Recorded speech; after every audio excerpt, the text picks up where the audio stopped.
secara umum situasi keamanan di dalam tahap pemungutan suara di Sulawesi Selatan terkendali dan aman.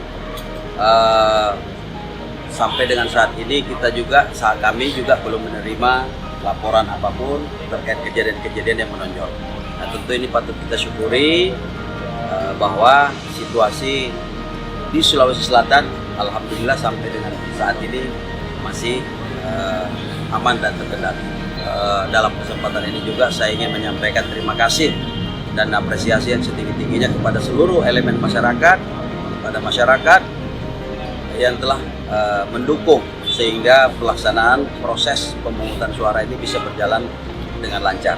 Tinggal kita menunggu hasil. Nah, tentu setelah ini akan ada proses-proses selanjutnya, terutama di panitia pemilu kecamatan (PPK).